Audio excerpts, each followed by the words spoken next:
Morning all. Being a transactions person, the question I asked first is, who audits you?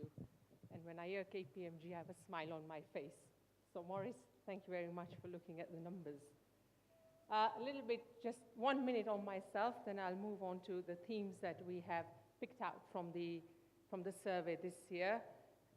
Worked in Kenya, moved to the UK, worked in Germany, back to Kenya.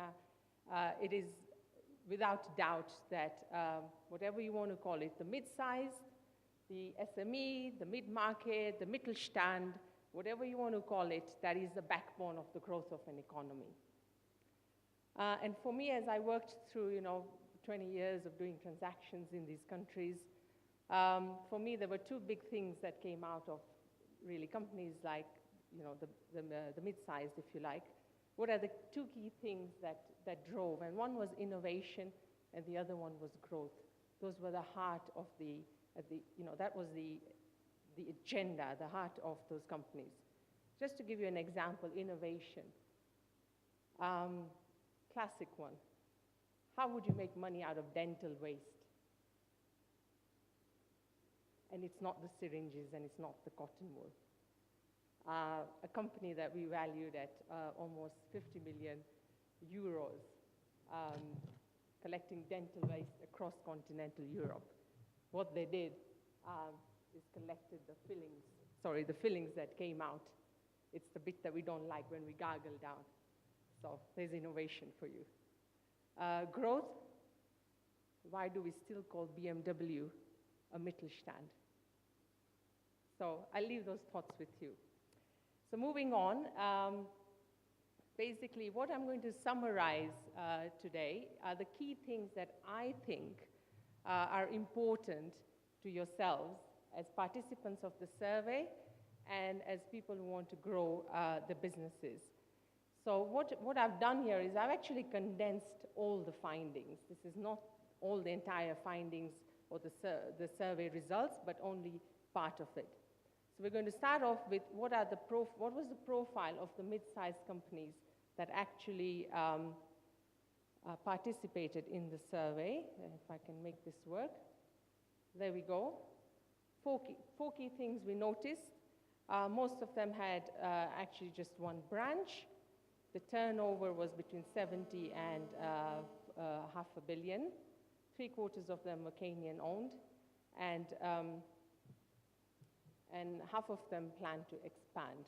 But going into the details slightly, which I think will be probably more interesting, whilst 88% only had one branch, of course, in Nairobi, what we did notice as expected, the sectors where they had more than one branches were construction, retail, and transport. What for me doesn't show up here is health, because health is another one where we tend to have quite a few branches around Kenya. In terms of turnover of the companies,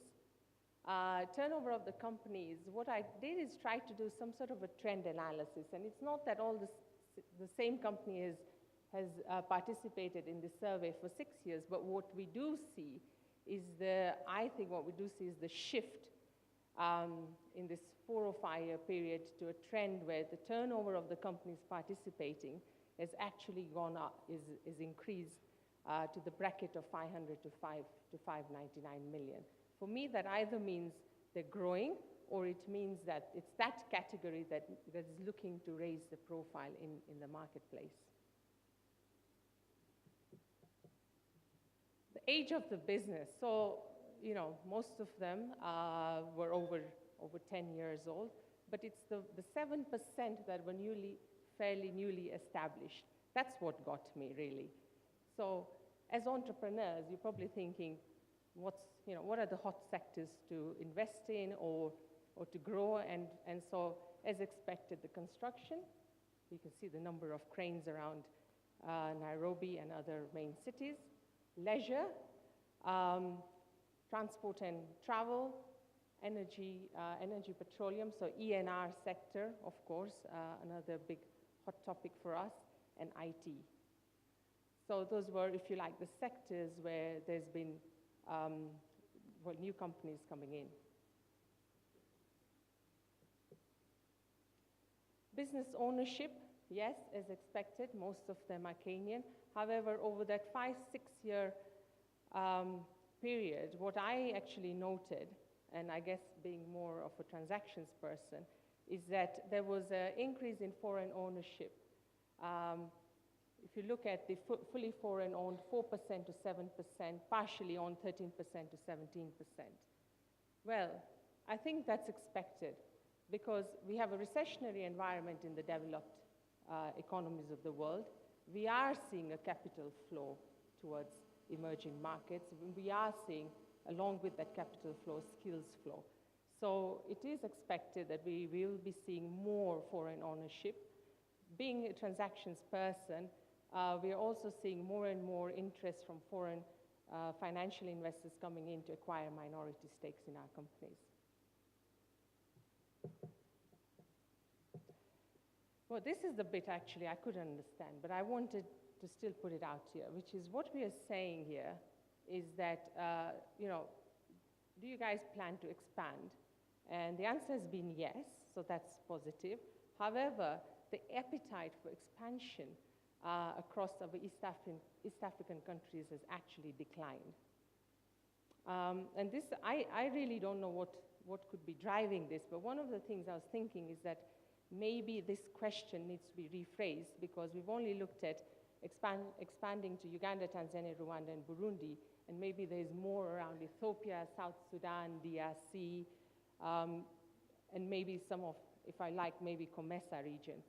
So I've taken this as maybe a drop in East African countries, but more around our COMESA countries. And you actually see that in the pharmaceutical industry is one good example of that. So that's what, those were the profile of the companies that we, a summary I should say, of the companies that participated in the survey this year. Moving on, business confidence. And this, as Josephat said, I think was answered by both men and women, and it was very, very optimistic. Because overall, business confidence risen from 62 last year to 76 in this year. And I think that this could be because in 12, we were pretty apprehensive about the upcoming election. In 13, we've had a peaceful election, and the survey was done shortly thereafter. So there is a little bit of that optimism in that, but nevertheless, it's all good news. And of course, as we go into the detail, you'll see that you all feel very, very confident about the future of your own sector. So in terms of the 9 sectors that demonstrated the highest confidence, that was really around, and apologies if this hasn't come out clearly, the first one, the first 91.7 is actually the telecommunications sector. Mobile phones, landlines as well, maybe. But of course, so you see telecommunications, mining, leisure, IT. So those are, if you like, the sectors that we very much expect to have quite a high business confidence.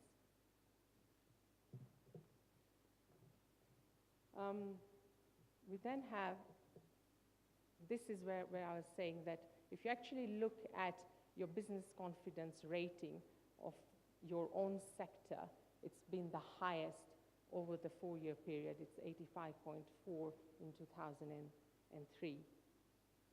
And just drilling down into the detail on that, it was really the leisure, the IT, and the property sectors that were really the most bullish about growth in their own respective sectors. And you know, having said that, a lot of the transaction work that we are seeing is around the IT, and a lot of inquiries coming around the property and the leisure sector. So you do see that trend in our day-to-day work. So moving on, business capital. So where do you get the money to grow? That's the big question.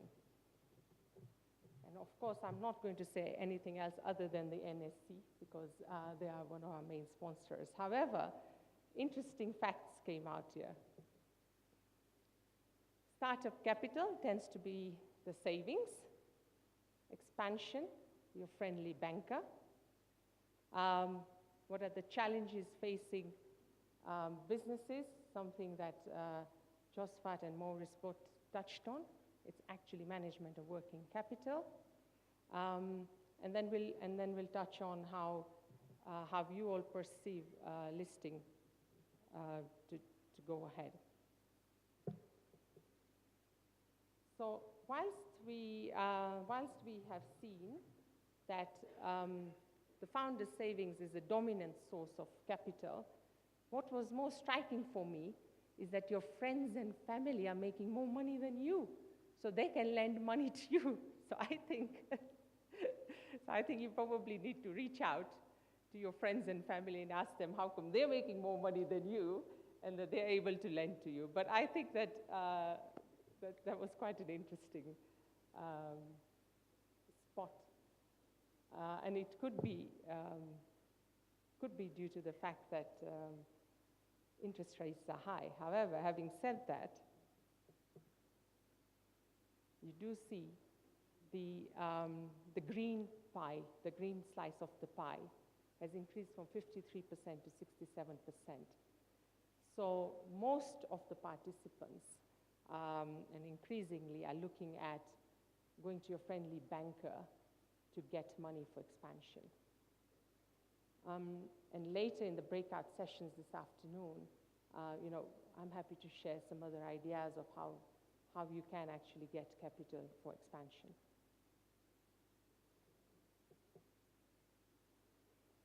So what are the challenges? The challenges. Still in the same range, about 50% of the participants overall, most of these years have said working capital is the biggest challenge. So your extended debtor days, I mean, it's getting increasingly tight. We do see that. You're getting suppliers shortening their credit terms on the other hand. Getting funding for additional investments, expansion, and raising capital for new ventures are also areas that challenges are faced.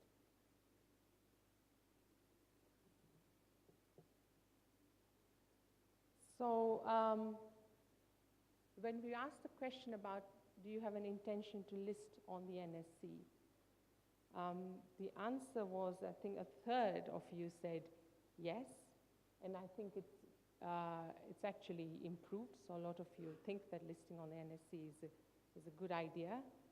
If you actually look at the bottom part of the chart, timelines for listing, you do see that there's a dip to say that maybe not in the next 2 to 3 years, but maybe slightly later. And this is where I'll let the NSC do the talking. But I think that could be because there's been an introduction of the GEMS, and maybe possibly there needs to be more clarity and education on the GEMS process. People probably feel there's a lot more complexity involved in listing. Again, that's something that GEMS has actually tried to simplify. And thirdly, which is actually an important aspect, is about disclosure. And a lot of you feel that in trying to list, you need to disclose a lot of facts and figures. And that might be an area of hesitation. But of course, in terms of raising capital via listing, you do need to disclose certain facts. So that comes hand in hand, but still not a bad option for a number of you to consider. So that was what we had, the key themes we had picked up from the business capital questions. Going on to business performance, and I've deliberately left this to quite a short one, which is to tell you that actually the two sectors where the highest growth in revenue was seen was actually telecommunications and professional services. Most of the other sectors reported, if you like, pretty much a steady state of affairs when it came to revenue growth. The reasons attributed to growth are basically expansion. So basically, if you like, expansion could be through the branches or could be through new products. Good marketing strategy, which of course helped to get more clients and customers. Fierce competition. So fierce competition made you run for your money, is the way I see it. And offering quality products. And we'll come on to quality again because there's a section on ISO certification. And so those were the 4 key themes coming out of the reasons for growth. When asked what do you think were the challenges faced in terms of a more macroeconomic perspective, I actually grouped them into 2 buckets, controllable and non-controllable. Non-controllable being interest rates, government bureaucracy, currency instability. It's really something that you have to deal with, but it's not in your control. When it comes to controllable, your human resource issues, and we'll go into that in a bit, competition, but I think there's a flip side to it, which I've just said is about growth, finding other sources of capital, and working around maybe improving infrastructure. And one of the things we often hear about on poor infrastructure is, power. How do you deal with power outages? So, these are things I think that you could deal with as you grow your business. So looking at the staffing and the hiring outlook. So this is where we ask questions around your workforce. And what was interesting is that, which is interesting and expected for me, is that approximately half of the companies have over 50 permanent employees on their payroll, and only 39% had 50 permanent employees back in 2010. So why do I think that is the reason? We'll just, okay, so the reason I think is that we do have a skills shortage in Kenya, and you tend to sort of take people on a, maybe as an intern or on a temporary basis. You spend time to train them, to coach them. You like the way they begin to learn, and then you try and keep them. So there is a trend, if you like, towards more permanent employees as you begin to train, if you like, the temporary staff to become permanent. I was at a foundry recently here in industrial area, and the owners said, there's a very important person I want you to meet. And he took me right into the foundry, into the lab testing area, and he introduced me to the lab technician. He said he's been with the business for 41 years. Since my dad started, he's the guy who tests the metal in the alloys. He's the most important guy in this whole business. And whilst you actually dispose of my business, his job has to be secure. So there you go. I mean, he has been with that company, and they've trained him, and he's, a permanent fixture of their business. The number of staff, that's also grown, which is great news, because as you begin to grow and you expand, the increase in staff has grown by a tenth. We actually don't know what that means, but let me just check in the detail. So what we are saying is that number of staff have grown to an average of 189 in 2012 compared to 139 in 2011. So actually, what we have here is an increase of 50 employees, an average of 50 per company. And that's great news for the point, Linus, you were making about getting jobs. So we are seeing a positive trend in the increase in employment.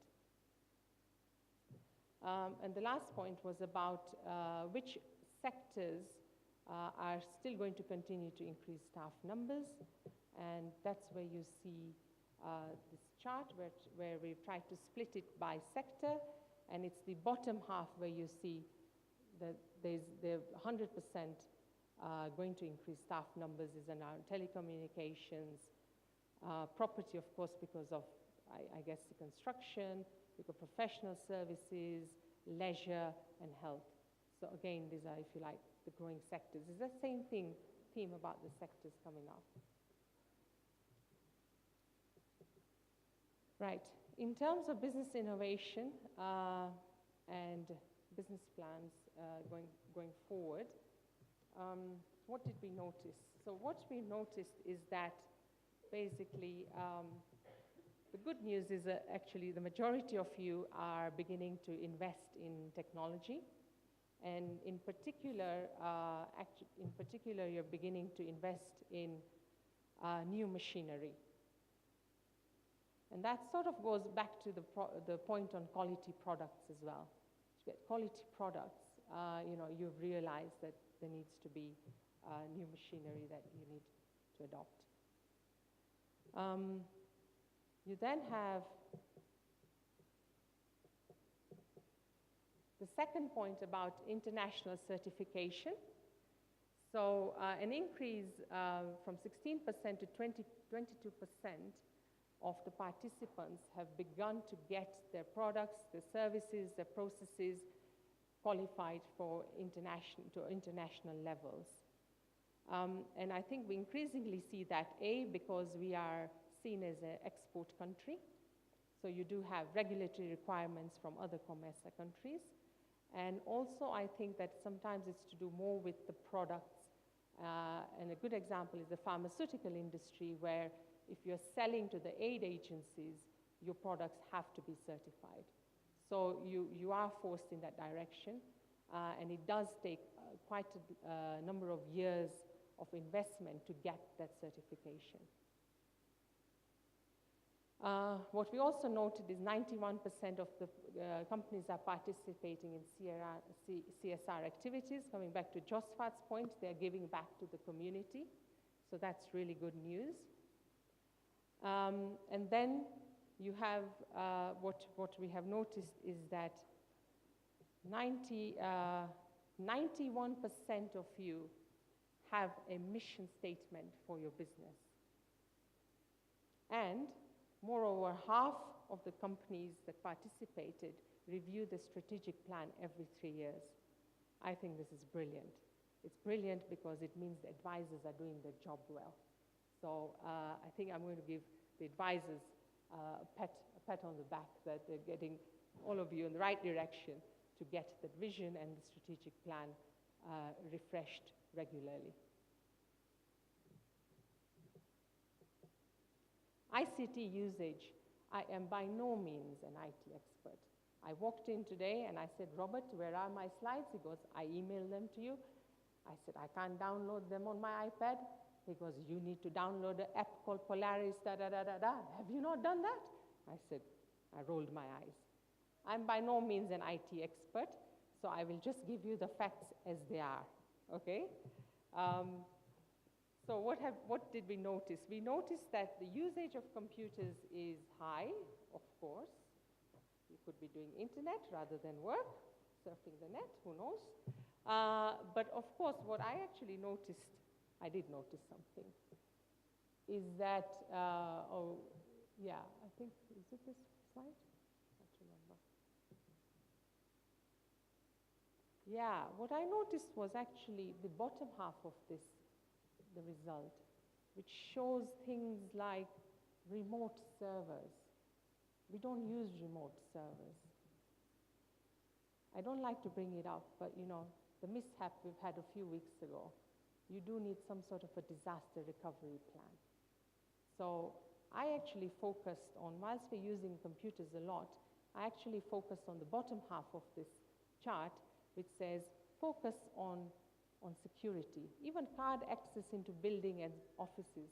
Focus on security, and also focus, maybe you could get more advantage by getting your branch connectivity through a wide area network or an intranet.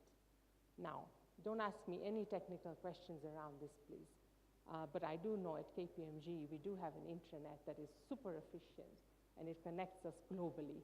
How much it costs, I don't know, but it's a brilliant tool to share knowledge. So that's all I would say on that point.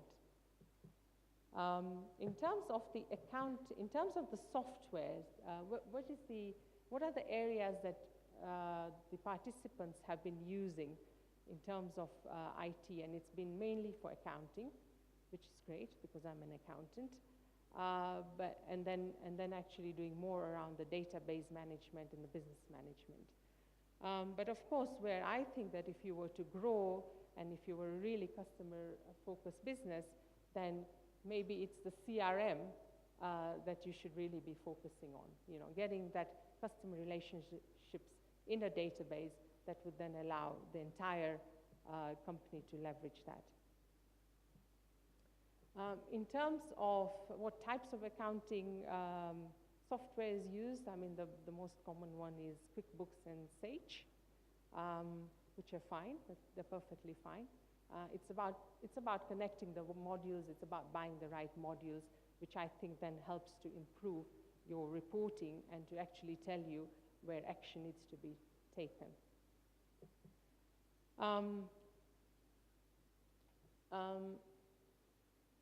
So I really don't know. 99% of the businesses indicated that the impact of the accounting software was positive. But I think what was more important to me is that when choosing your software, what factors did you think were most important? And I totally agree with all of you where local support is actually the most important thing when it comes to choosing a software, implementing it and using it, because you really want the person who has implemented that IT to actually, you know, to be on the other end of the phone as soon as you need or you have a problem. And so I totally agree with most of you that local support is very important. And then price and reputation. Well, that's the end. Apologies, abrupt end.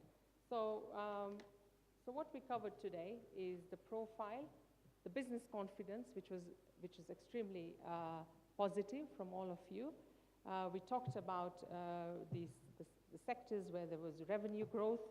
We talked about staffing and IT and the selection of IT.